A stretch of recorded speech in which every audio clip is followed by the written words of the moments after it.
Ceyx was the son of Lucifer and king in Thessaly, and his wife Alcyone was the daughter of Aeolus, king of the winds. They were deeply in love and could never be separated. Nevertheless, a time came when Ceyx had to leave his lover and journey across the sea to consult the oracle.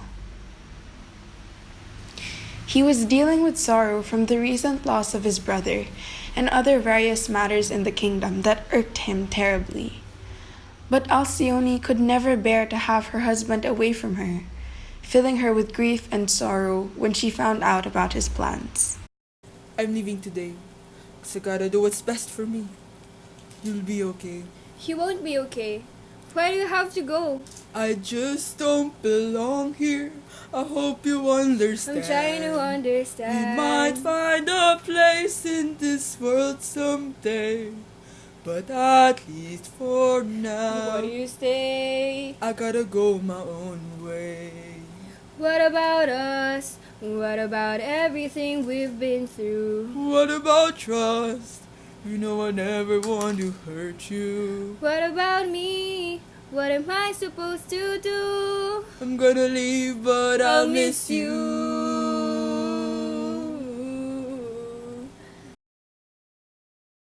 Take me with you. At least, if anything happens, we'll be together. I am deeply moved, but I must do this alone. They bade their goodbyes, and Ceyx went out to the sea. Then, just like Alcyone warned, a hurricane came, thunder struck, and mountain-high waves were sent crashing the ship's way. The whole heaven looked like it was about to collapse on the sea, and the sea seemingly reaching for the sky. The scene became a blur, and the ship sank, bringing Ceyx and several men down along with it. But even in his final moments, Ceyx spoke only of the woman that he loved, thankful that she was safe from harm. And that was all the assurance he needed to know before he let the waves consume him entirely.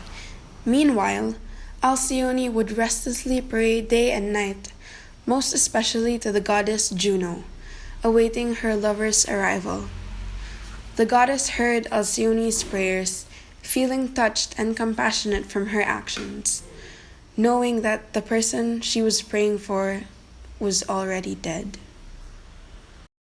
This poor child, to love someone with all your heart and have them taken away from you so soon is truly heartbreaking.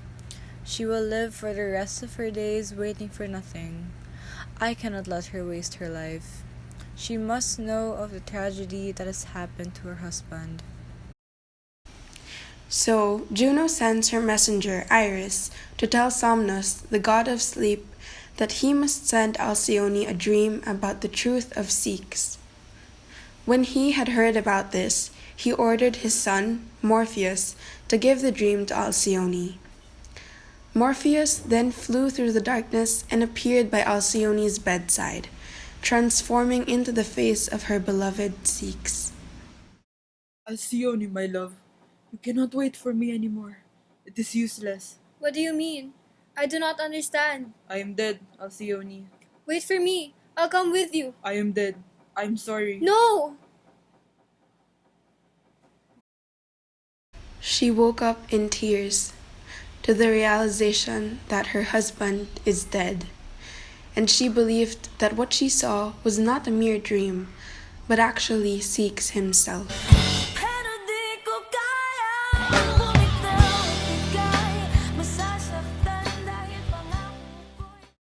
He is dead, and soon I shall probably die.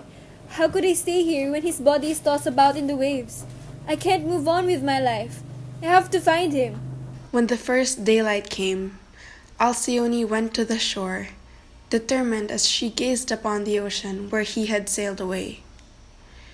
Then she saw something floating, and it drew nearer to her boat, and she saw this body to be her husband.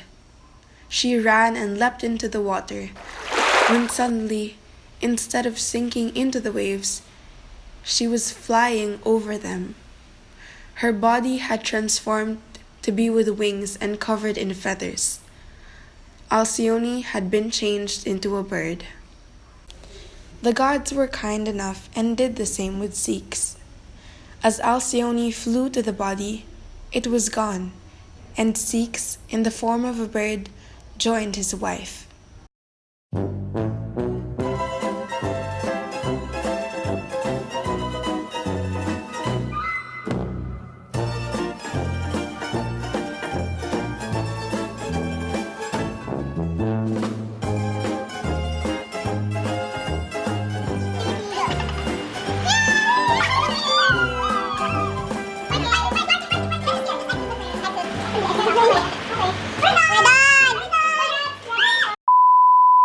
Why is your cage dying? Ano ba? Oh my gosh, it's so ancient. Oh, yun eh. Moy feels. Restart to work. Oy, say hi. Why are you so obsessed with me? What I wanna know. Okay.